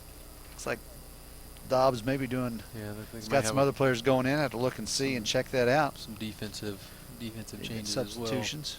As well. Maybe new left fielder. You know, if my eyes were younger, I could probably tell you who that is. But I'm not sure he was looking out that direction. So it did look that, yeah. We'll pick it up when we swing back around to the bottom half and the Tigers come to the plate. David Phillips is going to be joining us a little later. We'll pick him up in the bottom half of the inning. So he'll just sit behind us and try to behave himself. Good luck with that one, right, David? We thought David was out of town, but he's showing up just so he can get a little airtime. A little disappointed in him though, and you should be too, Jax. He starts out with Owasso down there. So is that a saving the best for last, David? Or? No. Yeah, there you go. First come, first serve. You can't make everybody happy. They were feeding you down there? Oh my goodness. Oh well, then I would have gone there first. Yeah, too, yeah, without a doubt. 2-0 the count, and Sutterfield to Achenhausen. He's going to ground it, going over second base. Play. Cunningham over to Rame, and Good deal. one up, one down right now. So a good start here for the Tigers in the top of four. Looked like that might have been the defensive swap there. Looks like Messenger moved in from left field to second base. Okay, so it's Messenger. Yeah, Messenger making the play right there. So I'm not sure who the new left fielder is, but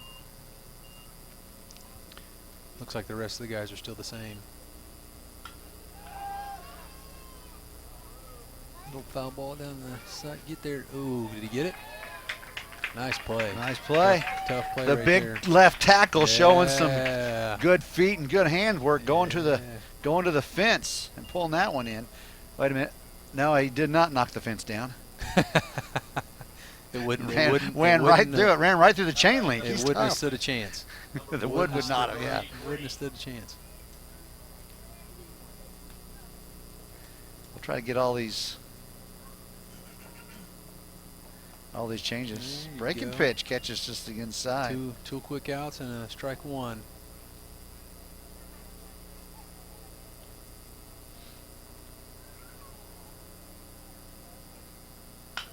Curveball got a little too much of the plate that time. I hooked in that 6-hole. So Green is on with a single. Who is that, number 8 out there? Caleb Free, maybe, the new left fielder. That's what it looked like. Now batting for Owasso. We'll go that route. I thought I saw number 8. It was either 8 or 9, but no, it's not 9. Keller was number 9. So we got Messenger coming into second. Caleb Free, the new left fielder. Maybe. That's what we're going to go with for now. I've got to trust younger eyes than me. I don't know. Has Keller been in the game yet? Yeah, Keller's playing right. Yeah. Okay. So So yeah, it was number 8. Yeah. So yeah, Free's out there in left field now. Here you go, blocking the ball on the turf right there. Not only is a good color analyst, but Jackson Williams. I can't spit out Jackson. Also a good spotter. That's what I'm trying to say. Pulling double duty. He can charge me as much as he wants for getting paid for both of them, and the pay will be the same. Ground ball, going to take a couple of high hops to Duran. He throws it across. Can't dig it. Low throw skipped. He had a little more time than I think he thought he did. Tried to hurry the throw a little bit. Yeah, when that hops gets high, that first one especially, and you can't help but rush. True.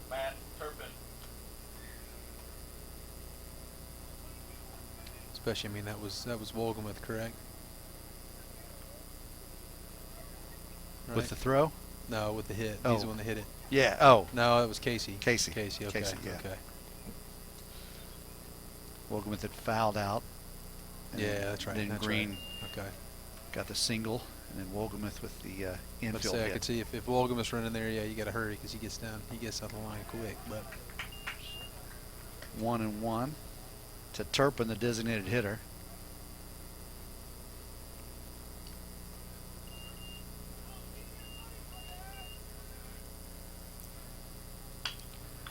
Ground ball. Couldn't Couldn't get the handle on it.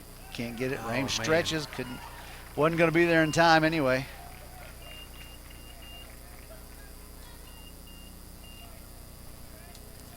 So another little bobble at short, and just enough there. Just enough. Did a good job getting to it, backhanding it, but little bobble. Yeah, wasn't able to let him get the out at second, so he had to try to make the throw to first. See if Sutterfield can pick him up right here. Defensively, it's been a tough one for Cole. Good pitch.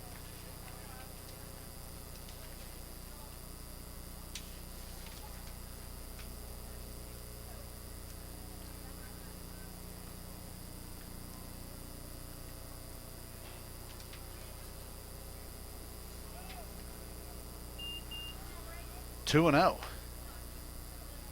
on the number 9 hitter, Trevor Martin. Got to make a good pitch right here. Got to make a good pitch right here. 3-0. I want to bring Beekler back up. He's definitely one.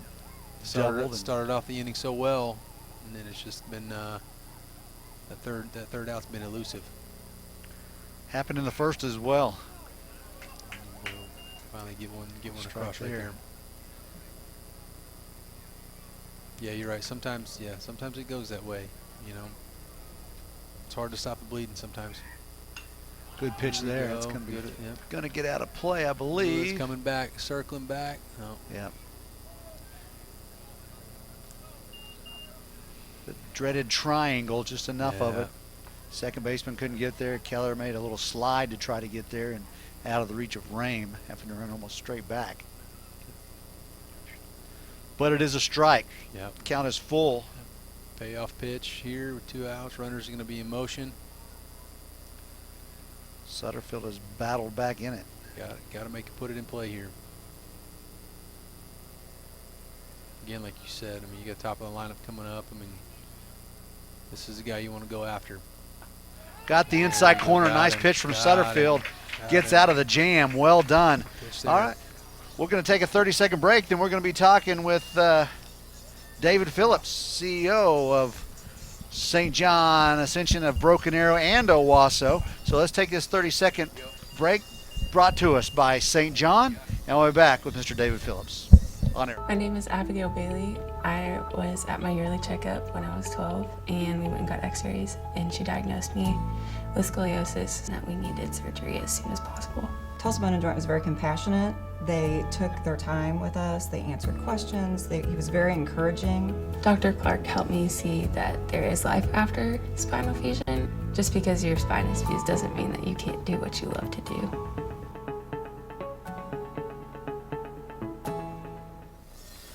All right. Thank you very much for coming back, and thank you, David Phillips, taking the seat of Jackson Williams. It's been nice having Jackson here, but it's good having you back with us. I thought you were out of town, but you would make it to the ball game. No, you're right. My wife and I, Connie, we're going to be heading to Taos, New Mexico, and I like to hike and fly fish. Problem is, too much snow. Got snow this week. And, wow, it's still snowing up there. Oh, huh? It's still snowing, and so you can't go very far in the mountains, you know. And then when it starts melting, it's hard to get in the streams to fly fish. Well, I would have let you have my seat, and I would have gone up and skied. Oh my gosh! Well, that's another thing. A lot of people are still doing a little bit of skiing in the areas.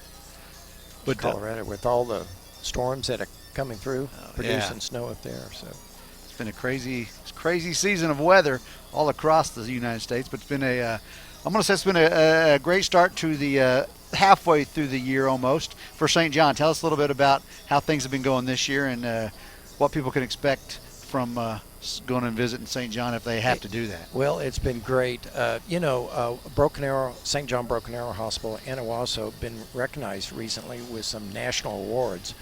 St. John Broken Arrow received the CMS, Medicare, Medicaid highest ranking of a hospital. We got 5 stars. And out of, there's only over 4,500 hospitals, and only 300 reached that level. Wow. And, so Broken Arrow reached that level. Well, it seems like every year you guys are getting some kind of award, whether it's, the small hospital top rating you can get in that or this. And so every year you guys prove yourself at being just a tremendous hospital, tremendous caregiver for the community. And most people don't realize these little community hospitals how that they're nationally ranked right here in our communities. Yeah. Let's talk about what you guys do for Broken Arrow and Owasso schools as far as giving of yourselves with combined with Tulsa Bone and Joint there with trainers and some other stuff. Yeah, we're the sports medicine provider for both schools. And also, every year, the physicians at Tulsa Bone and Joint and the nurses at St. John, Dr. St. John clinics, donate their time to run about 600 student athletes through physicals. Yeah, that's right. And ours is coming up May 2nd. Yeah, I think so. 2nd. And Owasso is right behind them. And so that's a lot of students that go through there. And they donate their time, so then the booster club charges a little bit, and it's money that goes to the booster club to support the sports for the high schools. Yeah, it's only $25. Yeah, for that. And so the doctors and nurses give their time, and also we do all the CPR and AED training for the coaches, and there's no charge to that to the schools, so they receive that. And that's every August, and that's important to know that all of our coaches are CPR certified. And every one of our facilities has a defibrillator, an AED defibrillator. Right, exactly. It's come in handy. Yes, I understand there's been some wonderful stories. Yeah, we had 2 years ago, we had a coach that was up here working in the booth and had a heart attack, and the AED was put to use. We had a student that same year that suffered one in class. And one of them, I think, was the coaches that went through the training that intervened, so it's been great. Plus, we do all the sports medicine for all the athletes, if it's baseball, track, wrestling, soccer, volleyball, football, all the sports. Yeah, we've got in Grace Warren and Daniel Stewart, we've got a couple of great trainers that do some tremendous work for our young athletes. So St. John and Tulsa Bone and Joint donates their time to the school, so there's no charge to the school for those athletic trainers. We absorb the cost between both of us for their salaries. I mean, they don't volunteer free, but yeah. I don't want anybody to. They're unpaid interns. Yeah, but they're there for the school based on a donation from Tulsa Bone and Joint in St. John.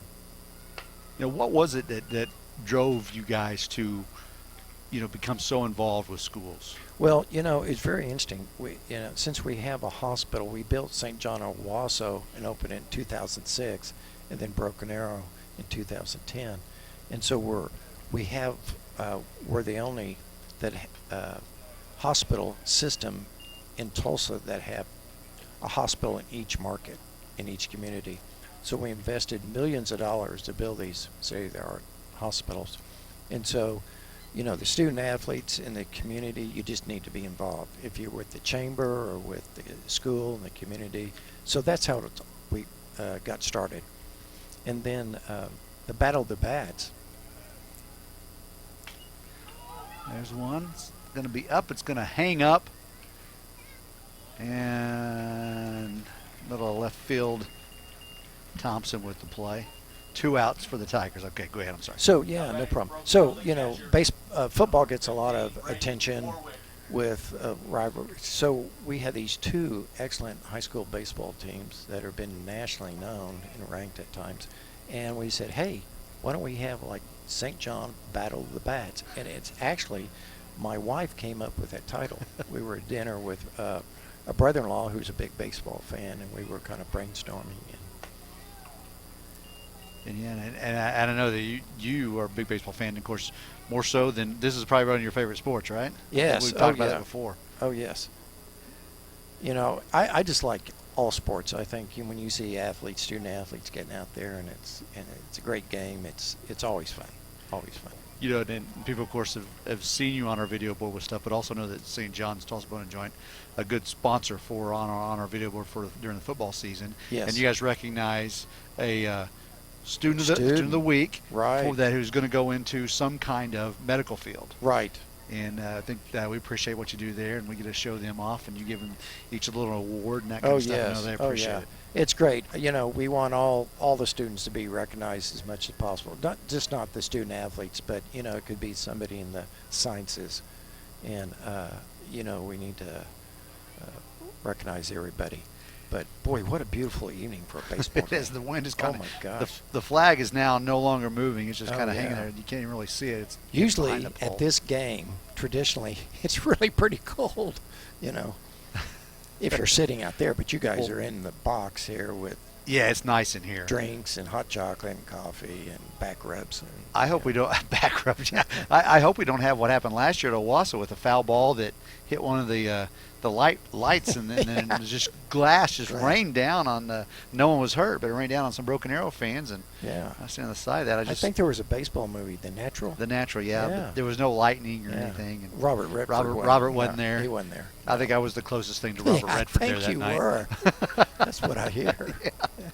We'll get a good laugh out of that one. And the final out of the inning made there as Hammond flips it over to Ockenhazen. Well, David, thanks for joining us for a half. Is there anything? What can we have? Is there anything else on the horizon? St. John looking to do for Broken Arrow schools or Owasso schools? Well, I think we're getting more involved in different activities with the Broken Arrow High School and helping students who may have a child before they graduate from high school. We're having physicians and nurses with a program that to work with those students because they have needs, health needs, and so we're doing that, and so we're expanding more of what we provide in our sports medicine program to the athletes, and it's been like I said, the Battle of the Bats. It was a great opportunity. There was really no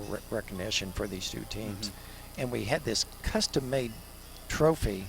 I don't know if your fans have seen it all. But if they walked in, they saw it because we hadn't sitting on a table. 2 full-size bats that are crossed, and it brings a lot of pride to both communities of trying to bring that trophy home, going back and forth. And we need to get Broken Arrow to get their bats hot. I'm telling you, it needs to stay here. We won it last year. The visiting team has won every year, so isn't that something? It's just strange. Yeah.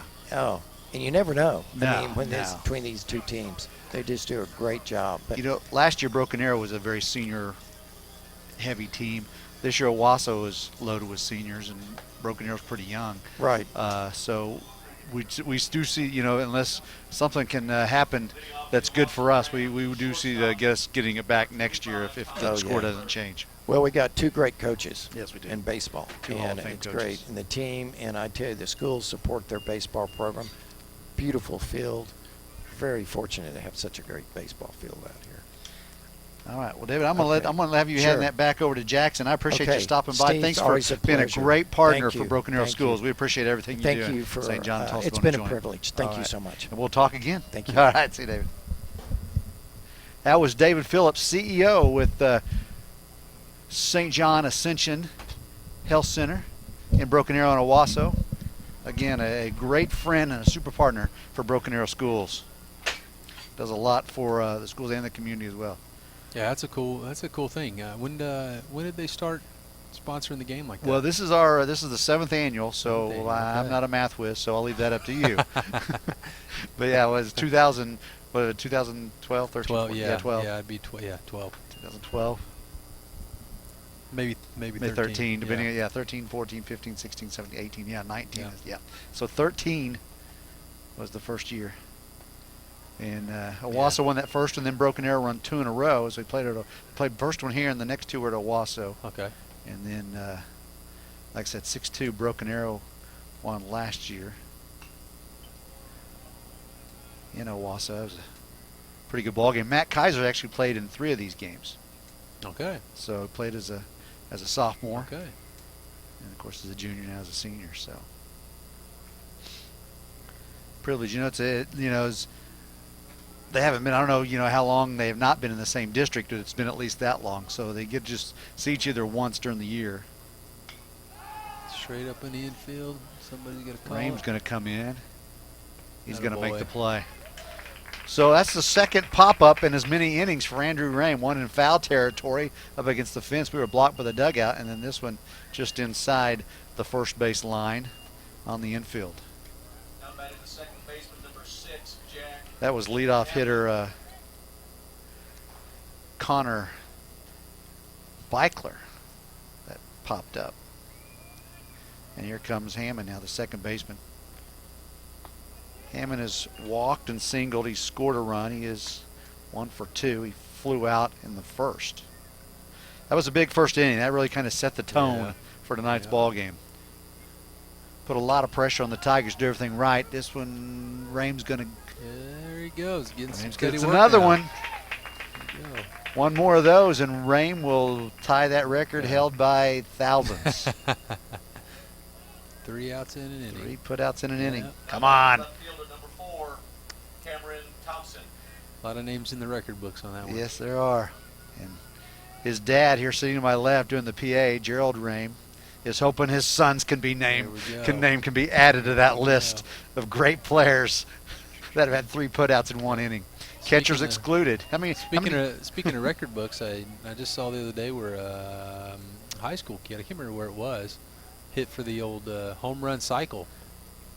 Oh wow! Yeah. Solo, 2-run, 3-run, and a grand slam. And apparently before that game, he didn't have 1 home run on the year. Wow! And then he comes out and hits 4 of them. Now, what do they call it when it's in order? There's another name for it. I mean, it's still the cycle, but it's some kind of cycle. I don't know. I'm not sure. What I do know, it's never been done in professional baseball. Yep. Here we go, a little fly ball. Andrew, will you go get that? He's got it. Oh, Rame's got to run out there and push him out of the way. Yeah. Yeah, a little bit of a ways to run right there. Gerald, I think your son got a little lazy on that one. He's got to be busting his tail and going and get him. All right, Tigers get a clean inning. 3 up, 3 down. Let's come back and put the bats together here as we go to the bottom of the 5th. Bottom of the 5th. Yeah, got a couple on Arrow Vision. Got a couple more innings to make some noise. We'll take a break right here on Arrow Vision.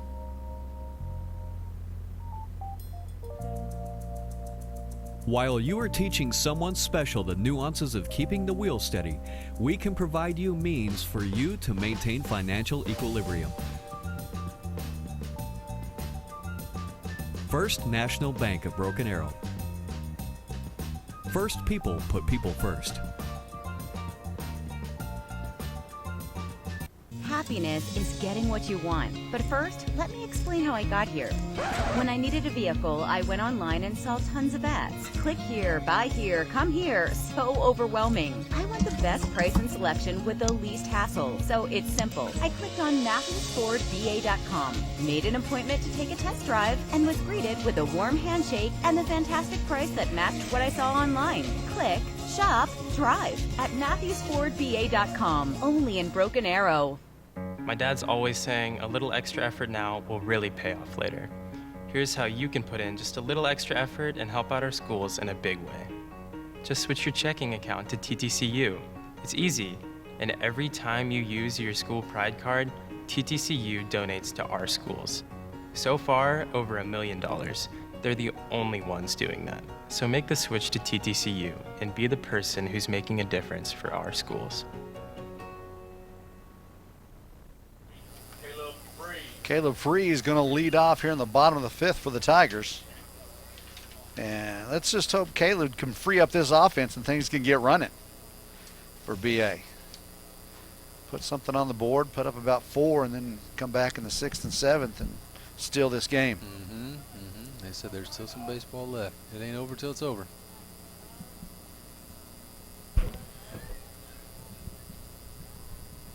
Free hitting like an old TV show I used to remember. 222 on the season, room 222. Do you remember that one?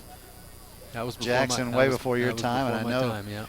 the gal working the sitting to your right, working the graphic. I know it was way before her time. Room 222. What genre was that one? It was a classroom. It was a school. It was a school based on a school, and the room number was room 222. Okay. All I remember is Karen Valentine. I can't tell you anyone else that was in that show. But Okay. do you remember Karen Valentine? Yeah. See, everybody had a crush on Karen I'd say Valentine. the only pop up there Pop in the up infield. Free. Yep. Shortstop's under it. You got it. There it is. Beekler with the catch. 1 up, 1 down. No, the only TV shows I remember from before my time, my dad used to watch were Gunsmoke and The Rifleman. Yes. Yeah. I had one up, and you know, it's what you do as a kid. You don't keep baseball cards, but Chuck Connors, the Rifleman. Okay. He had a little. He had a baseball career. I had his baseball card, not as a rifleman, but as a baseball player. Okay, that's pretty cool. Yeah. Fun fact. Fun fact that doesn't matter to anyone because I have no idea. I saved that one. I don't know where it went, but you know, I don't think I used Chuck Rifleman on my spokes because I was probably afraid he'd be hanging out somewhere and shoot me from 100 yards away. Is that going to drop? No. Casey gets over and makes the play. That one hung up a little too long there. No breeze to hang it up or to help it out or anything. Messenger. Messenger is now at second base. Didn't he get the first hit of the night for the Tigers? Correct? Yes, he did. Back in the third. Back in the third, got a little 2-out rally going. See if we can try to do it again. Like I said, Tallman's a guy. He's probably one of those guys you don't want to give him that. Don't want to let him get that 6-8 run cushion to settle in and pitch with, because yeah, he's just relaxing up there throwing right now. That gives him all the confidence in the world, knowing that even if I get a couple runs on, I still got a hefty lead. Yeah, you feel like, well, you're nowhere in danger because even if I load the bases, it means nothing. Yep. 1 ball and 1 strike to Messenger. Tigers have 2 outs here in the bottom of the 5th, and they just have zeros showing on the board. Try to get a 2-out something going. That one's low.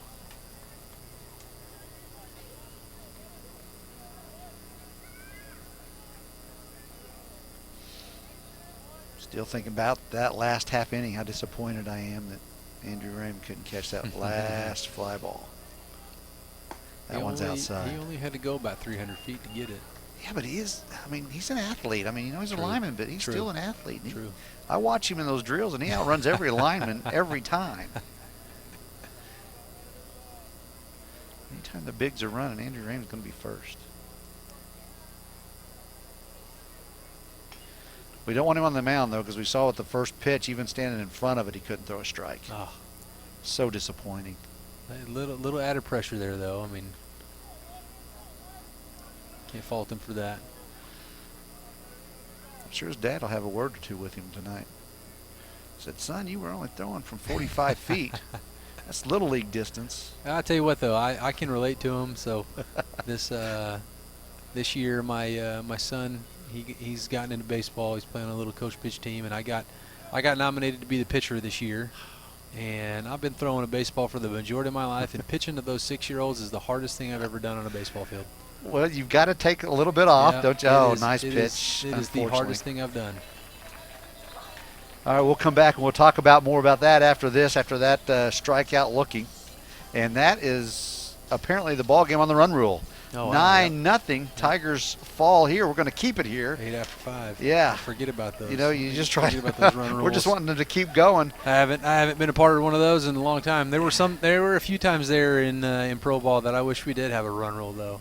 Some of those games would get out of hand, and it was it was time to go home. Well, a disappointing Friday night for the Tigers. I wish we could have kept it here a little bit longer, Jackson, but not the way it turned out. Tigers on the short end of this one. And that's baseball, though, man. I mean, you got to have a short memory. I mean, obviously you're not happy about it, but you got a couple big district games coming up at the beginning of the week, and got a chance to win the district. So they gotta have a short memory, get past this one, get in and do some work, get ready for for those Monday, Tuesday games, and fortunately come out and play a little better. Fortunately, this one, like you said, means nothing in the big picture of things, right? Yeah. So that comes Monday and Tuesday. The Tigers with Jinx, and all BA has to do is split that one, but hopefully they can win both of them, win the district outright. For sure. One of those things where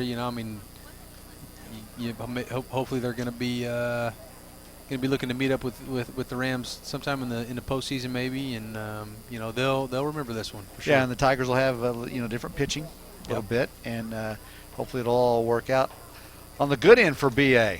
Again, 9-0. Jackson, thanks for coming by. It's great having you with me. It was a pleasure. It was a pleasure. If we do this again, I'll get in touch with you. Absolutely. Down here in town and everything. It's great. I would love to. Who knows? Maybe I'll have a future in broadcasting. Hey, it's a lot of fun to be up here to do this. And, I do. I like it. I like it, especially with the game that I love so much. Yeah, I'm not going to blame you for this one, since it's always been the visiting team that's won this St. John's Battle of the Bats. Nothing changes tonight, so I can't hold you responsible. Yep. No, I don't want to be the scapegoat. No, not me. Not this time. All right. Well, thank you all for joining us. Tigers again on the short end, 9-0 here, in the St. John Battle of the Bat Trophy will return to Owasso as they now lead the series 4-3. But next year the Tigers will be on the road. Of course, we don't know, because districts are going to change next year, so we may be in the same district as Owasso. So we'll be looking at that. But for Jackson Williams, the entire AeroVision crew, Gianna Giovanetti over here to right, huh? Giovanetti, whatever, you're my intern, and you're wearing that ugly sweater. So no love with that, for the Cubs no here, love huh? for the Cubs. No, All not right. on this side of the room. And for Terry Sprider, Nolan Couch, and the rest of the AeroVision team, thanks for joining us. Tigers lose at 9-0. Have a good one, and hopefully we'll see you in the playoffs.